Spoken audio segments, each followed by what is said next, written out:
আজকে বাংলা থেকে ইংরেজি করব, কয়েকটি সহজ সহজ বাক্য নিয়ে এসেছি। যদি এইগুলো করতে পারেন তাহলে ফ্রি হ্যান্ড রাইটিং এবং স্পোকেন ইংলিশের জন্য খুবই গুরুত্বপূর্ণ। যদি এই ধাপগুলো আপনি করতে পারেন তাহলে পরবর্তী ধাপগুলো খুব সহজেই সমাধান করতে পারবেন। চলুন শেখা যাক।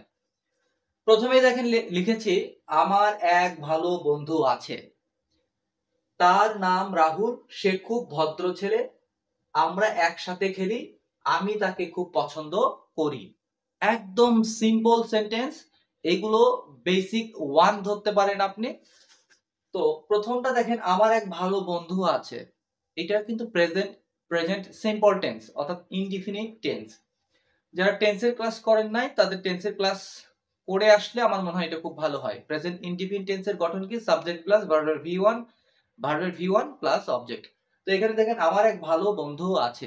আচ্ছা, কোনো কিছু আছে, ধরেন আপনি টেন্স জানেন না, কোনো কিছু আছে তাহলে আপনি কিভাবে বলেন? যেমন আমার একটা কলম আছে, তাহলে কিভাবে বলবেন? I have a pen. I have a pen.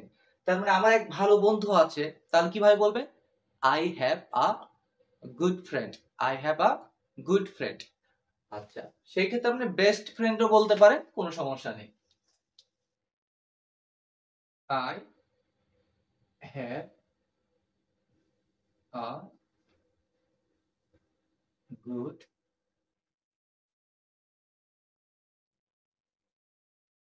Friend. আমার এক ভালো বন্ধু আছে, তাহলে কি হইলো? I have a good friend. আমার একটা ভালো বন্ধু আছে। আচ্ছা, এরপর তার নাম রাহুল। তাহলে তার নাম কি? রাহুল, অর্থাৎ তার নাম হয় Rahul.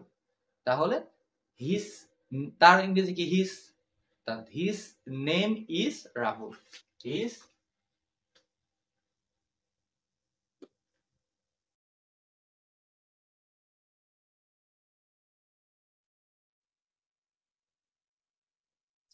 His name is Rahul. এগুলো আসলে সেন্স দিয়েও আপনি বুঝতে পারবেন, আবার যদি গ্রামাটিক্যাল যে টেন্সের যে নিয়মগুলো আছে সেগুলো, যে স্ট্রাকচার গুলো, এগুলো অ্যাপ্লাই করে আপনি করতে পারবেন।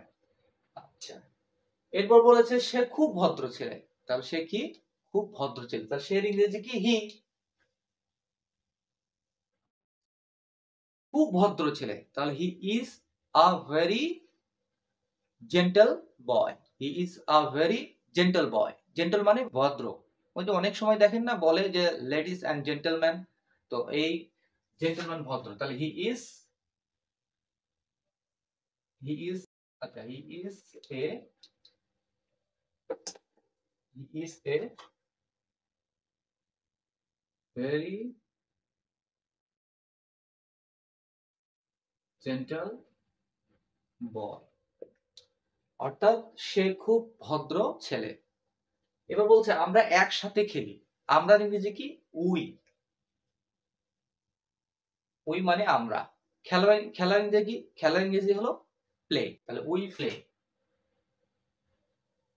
যেহেতু একসাথে খেলি, একসাথে বলছে, তাহলে we play together. We play together.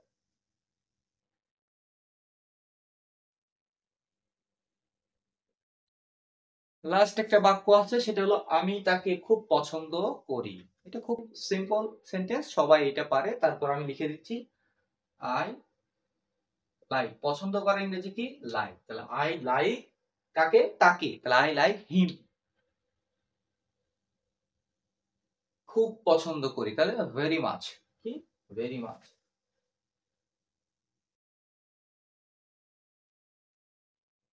মানে খুব বেশি পছন্দ করিস, তখন এই ভেরি ভেরি মাচটা লিখতে হবে।